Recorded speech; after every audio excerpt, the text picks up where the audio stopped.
the problem. If there is a raid tomorrow, Tushar, I won't be surprised if there is disproportionate assets to the tune of crores.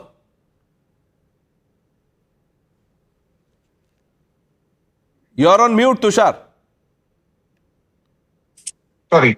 Pranesh, one thing we have to understand that this is a prevailing problem and it needs a very precise surgical strike kind of a solution.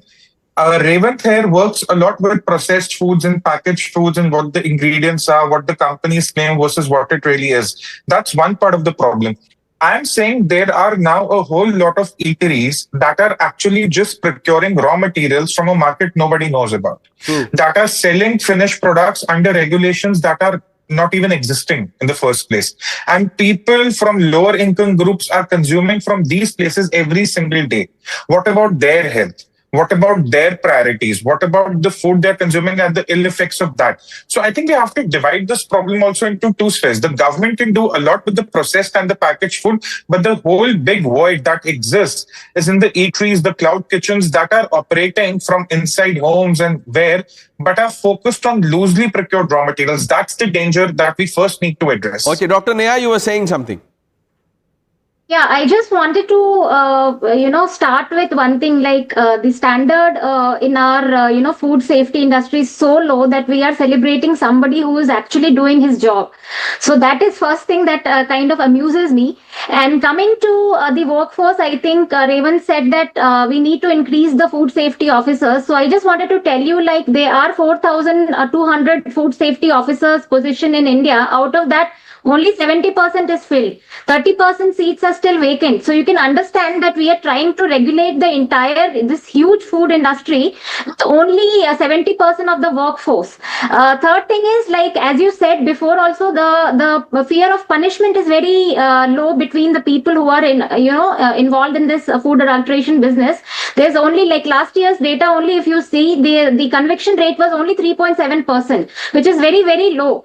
So if people don't have the fear of punishment or the convictions, they will be, they will continue making or involved in this food adulteration business.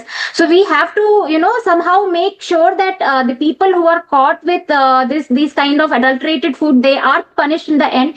They, feed the law is acting on them, and then they will be, seizing the adulterated food is not the end of enforcement. We have to make sure that the real deterrent is a punishment. And the fourth thing is, like, as we said, the regular testing. So the testing is done only in Holi, Diwali or festivals. So that has to be more regularized. I mean, it should happen all over the year and not limited to this. Absolutely. Well said, Dr. Neha.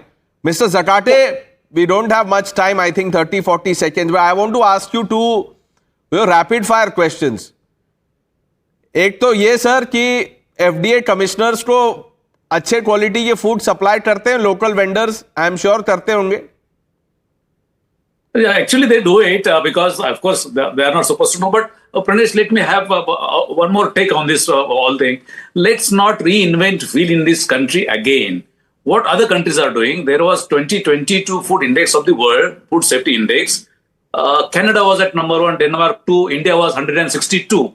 Now what Canada has done, we must look at them. What Denmark has done, go out to them. And Canada law is not as stringent as Indian law, but their law came in 2012, 1 year later than Indian law. But they have not gone the way Indians have gone. They have gone like from farm to fork. Everything they are now channelizing, having stringent this thing, no raids, not at all, and no hype about it. But the best food quality in the world, no adulteration. We have to look up to them. Our law is much better. One thing is that the machinery should implement the law as it is. And that's all and nothing else. Sir, that I'm not, too sure that can ever happen because we have a system. And I'll show you, this is a completely different story. But मैं चाहता हूँ, all our guests and viewers, I want to show you something. This is a video clip of a government event. It happened in Maharashtra, in Thane district actually. The Deputy Chief Minister was on stage. All of them stood up for Vande Mataram only to hear a filmy rendition. Lata Mangeshkar version ran for good 4-5 minutes. And no one there had the awareness or sense, common sense, whatever it is, to stop it, कि बंद कर दो भाई साहब ये गलत चल गया है. वो खड़े रहे 4 मिनट तक. It's सुनिए जरा. Let's try and boost the nat.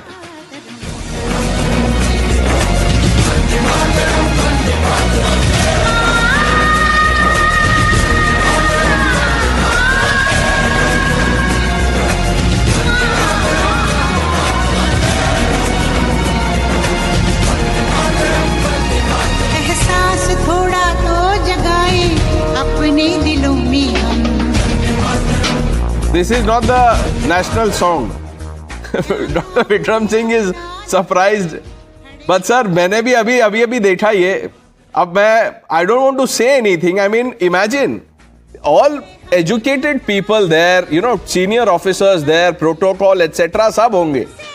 They let the song play on.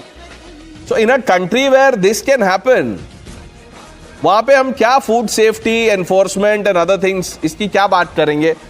So you know that was just an aside, but I just hope that we don't lose focus of the fundamental thing that adulterated food can harm everyone. It does not discriminate whether you are a neta, celebrity or an aam aadmi. Thank you for watching the News Hour with Navita Kumar. Coming up on the other side.